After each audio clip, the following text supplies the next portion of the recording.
આજે આપણે બધા સત્સંગી ભાઈઓ આયા નારાયણ ભગતના ઘરે બધા આપણે મળ્યા ને સત્સંગ નિમિત્તે દર પાંચમને દિવસે બધા આવીને બધા ભાવ પ્રેમથી મળે દિવસે આરતી પૂજન ને એવી રીતે બધાનું મળવું થાય એટલે એમાંથી પણ આપણે કંઈક થોડુંક સારમાંથી સાર લેવો. સાર તો પડ્યો જ છે પણ એમાંથી સાર લેવો એટલે જીવનમાં આપણું કલ્યાણ થાય. આપણું કલ્યાણ થાય તો બીજાનું પણ એની પાસે. એટલા માટે સંતો મહાપુરુષો સારી શિખામણ આપે, સારી ભલામણ આપે, સારા વિચારો મહાપુરુષો આપે છે આપણને. શિખામણ ન કરતા કોને દેવાની અગા દીકરાને શિખામણ આપી શકાય એવી શિખામણ સંતો ભક્તો આપણને આપે છે. તો લાભુ દાદાએ એવું કીધું કે બાપા ભક્તિ રે કરો ભલા ભાવથી. ભક્તિ કરવી તો કેવી કરવી? ભલા ભાવથી. ભલો ભાવ એટલે એમાં બધાય આવી જાય, કોઈ બાકી ન રહે. અને ભલો ભાવ પછી એકને કહેવાનું બીજાને કહેવાનું નથી ને એવું નહીં, બધાને માટેની વાત છે. ભક્તિ રે કરો કોઈ ભલા ભાવથી, કરજો કોઈ ભલેરા કામ. શિખામણ રૂડી માનજો રહેજો સંતો. શિખામણ આ દિલની અંદર માની લેવાની છે ને આપણે જો માનશું, આપણે 2 ડગલા હાલશું તો આપણી પાછળ કોક પણ 2 ડગલા હાલશે. શરૂઆત આપણે કરવી પડશે. આ કહેવાનું નથી, પોતાને વર્તવાનું વાત આવે છે. હું કાંઈ પણ જીવનમાં તમે આચરણ કરશો તો એની કિંમત થશે. ખાલી વાતું કરશે તો નહીં મેળ આવે. વાતું કરવાથી કાંઈ થતું નથી. એટલે જે જેને જીવનમાં ઉતારું જે માર્ગે ધીમે ધીમે હાલ્યા, પણ કોઈ ઉતાવળા હાલ્યા, કોઈ ધીમે હાલ્યા. પણ જેને ભાઈ આગળ વાત કરી કે જે હાલ્યા અને નિશાને એ પોગી ગયા. એટલે મનુષ્ય દેહ મળી અને હું કરવાનું કીધું એના માટે સંતો મહાપુરુષોએ કે મળ્યો રે મોંઘેરો દેહ માનવી, કિંમત કરજો આ વાર. કિંમત તો સંતો ભક્તોએ કરી, અને જેને કિંમત થયા મનુષ્ય દેહની એ જગતમાં ખાટી ગયા, એ મૂડી મેળવી ગયા.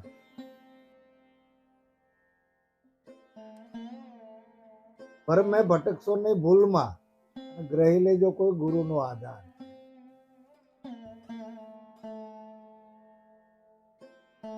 જે ખોટા ભ્રમ છે, ભ્રમ કોને હોય કે જેનામાં જ્ઞાતિ ભેદ ને ભ્રમણા, જેનું ચિત્ત સાળે સડી હોય ને એનામાં આ બધું હોય. જ્ઞાતિ ભેદ છોડી દો કે ચિત્તનો સાળો.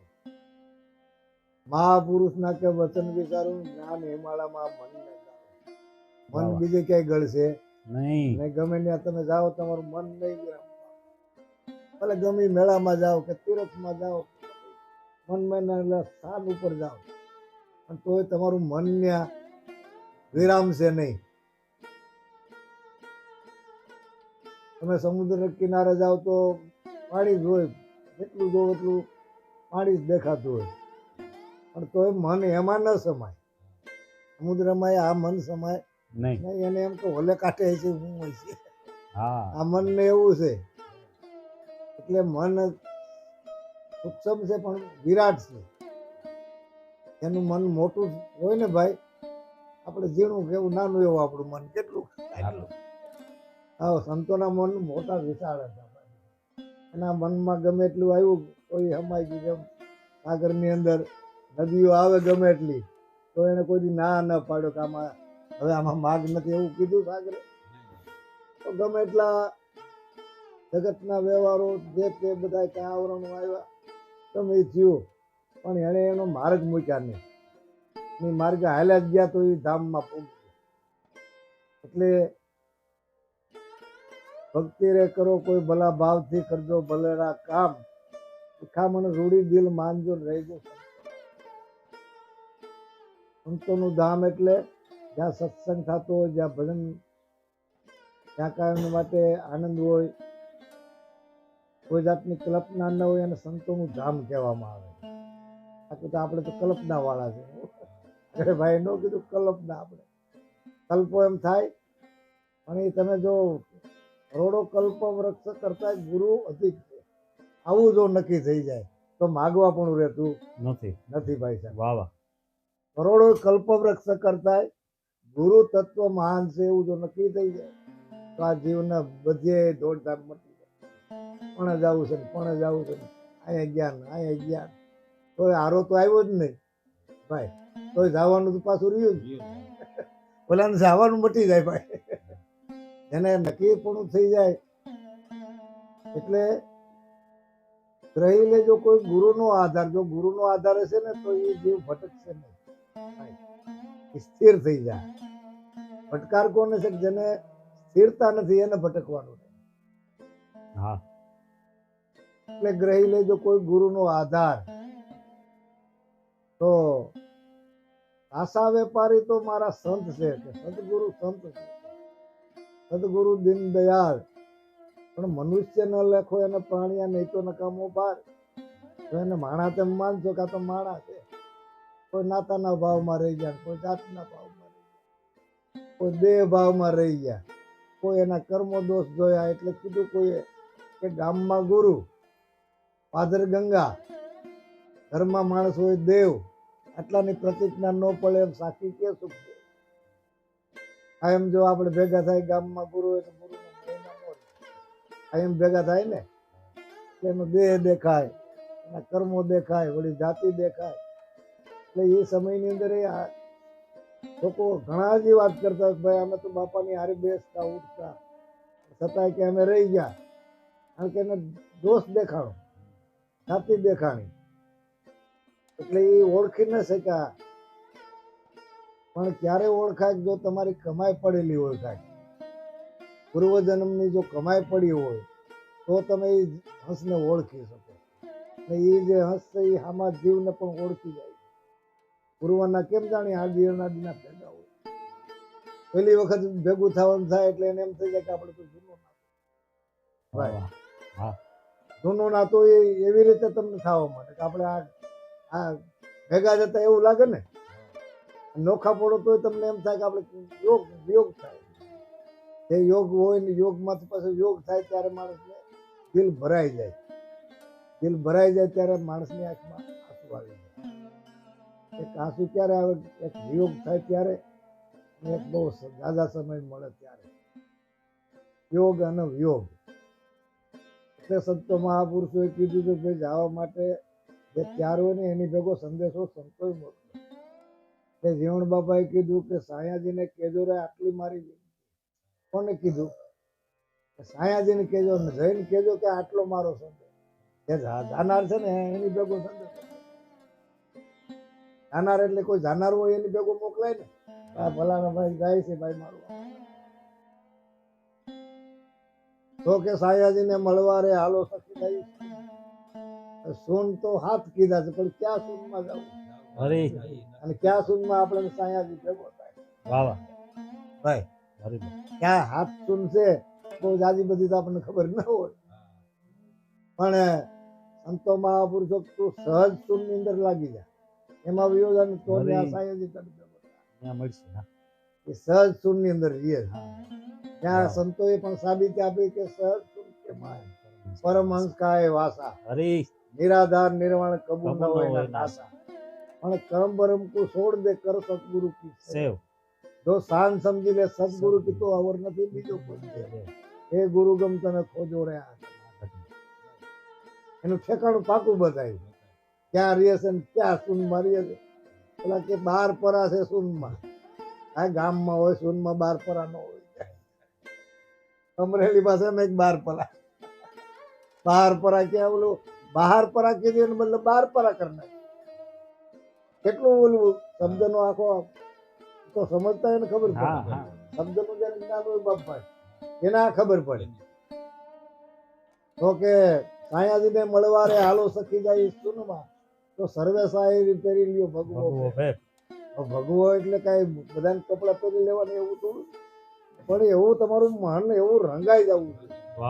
ભાઈ કપડા પહેરે કઈ મેળ ખાય એવું નથી. નથી તો બધાનો ઘણા પહેરીને નીકળી ગયા છે. હા એટલે ભાઈ ભક્તિમાં નથી કરવા પડતા ભગવા કપડા, કે નથી જોગી બની જવું. સાય તો તમે ભગવા કરજો ને સાય તો ઉજળા રાખો, પણ મત દુભાવો તમે સામા જીવને અને સુખ બીજાનું તાકો. ભાઈ ભક્તિમાં નથી કરવા ભગવા કપડા, ભક્તિ નથી કોઈ મિલનું ભૂંગળું કે તમે નિરખીન થઈ જાવ ન્યાલ. ભાઈ આ ભક્તિ એવી છે ને કાંઈ દેખાતી નથી. ભક્તિ તો ગુપત સંતો મહાપુરુષોએ કરી છે. ગુપત ભક્તિ, ગુપત સમરણ, ગુપત સેવા. જો સબરીએ શું કર્યું ભાઈ? ગુપત ભક્તિ કરી, કોઈને ખબર ન પડવા દીધી, આજુબાજુ વાળાને આશ્રમમાં પણ કોઈને ખબર ન પડવા, અને એ કામ એને કર્યું. ભક્તિ કરી, સેવા કરી અને સમરણ કર્યું.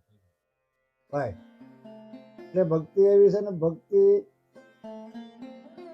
મહારોગને મટાડી દી. ભાઈ એક જ એક ઔષધિ, બધા રોગની જડીબુટી એક જ ઔષધિ, જેને નામ સંતો મહાપુરુષો. હરી નામ છે ને મોટામાં મોટું ઔષધ. એટલે એનાથી આ રોગ મટી જાય. મહારોગ જે લાગુ પડ્યો, અને રોગ આ શરીરનો નહીં, પણ જે મનનો રોગ લાગુ પડ્યો એને મહારોગ સંતો મહાપુરુષો. પણ ઘણા જન્મનો કે કાટ કાઢ્યો, પણ સદગુરુ શબ્દ સરાણ. આ મન કટાઈ ગયેલું છે હું ઘણા જન્મથી. આજકાલનું થોડું બગડેલું છે. આજકાલમાં બગડ્યું તો હાલો આપણે સુધારી લઈએ. હા નહીં હીરાભાઈ, આજકાલમાં બગડ્યું તો આપણે સુધારીએ. પણ ઘણા જન્મનું કાટ ભાઈ, ઘણા જન્મનો કાટ સળિયો કઈ, પણ સદગુરુ કાટ કોણ સરાડે? એવી સદગુરુ શબ્દ સરાડ. ત્યાં એ જો મૂકી દીધું મનને, તો એ મન ચોખ્ખું નિર્મળ થઈ ગયું. અનંત જન્મનો કાટ નીકળી ગયો. હવે પિંગલ કે મને હાચી આવી હીરાની અમૂલક ખાણ, કે રતનની ખાણ મળી ક્યારે? કે જો કાટ નીકળી જાય તો પ્યોર વસ્તુ બની જાય ને ભાઈ. એમ લોઢાને જ્યાં લગી કાઢે છે ત્યાં સુધી એને ગરમ કરે, ત્યાર પછી એને ઉપર હથોડા મારે, કાટ જેટલો હોય છે ને બધું ખરી જાય, પ્યોર લોટું રહે ને ત્યાર પછી એનું કંઈક હથિયાર બનશે ભાઈ. એમાં કાટ કાઢવો પડે પહેલા, પણ આ અગ્નિ કોઈને સહન કરવી નથી ભાઈ. ભઠ્ઠામાં નાખવું પડે પહેલા તો હું. એટલે આ વસ્તુ એવી છે. તો કોઈ સંતો મહાપુરુષો જે ભક્તિ કરતા હતા, તો જગતના માણસોએ એને કેવું કીધું, કોઈ કેમ કીધું, પણ છતાંય એને એના સામું જોયું નહીં, પણ પોતાનો માર્ગ એ હાલ્યા જ ગયા. ભાઈ આડાવડું ક્યાંય જોવાનું નહીં, સીધું જ જોવાનું. સંતો મહાપુરુષો તો સીધો માર્ગ હલાવે, એ કાંઈ થોડું નોખો માર્ગ બતાવે, આછો માર્ગ જ બતાવે, સીધો જ માર્ગ બતાવે. પણ જે બીજા માણસો છે ને, એ નોખું તાણે તો મરણ તાળતા ભાઈ. એટલે ક્યાંક રવિ સાહેબ એમ કીધું કે સીધા માર્ગ તો મારા સંત ચલાવે, અને નુગરા નોખું તાણે. કઈ રવિ સાહેબ કહ્યું ન માને, પછી માને જ અમને માને. આ શબ્દ તો કોક મારા સંત જેટલા જ. કોણ જાણે કે જેની સમજણ ને પ્રમાણે, શબ્દની જેને સમજણ હોય એ શબ્દને જાણે. વચન તો મારા હરિગુરુ જેટલા. પણ દીધો શબ્દ કે કાને ન ધરો, ઠેરો નહીં ઠેકાણે.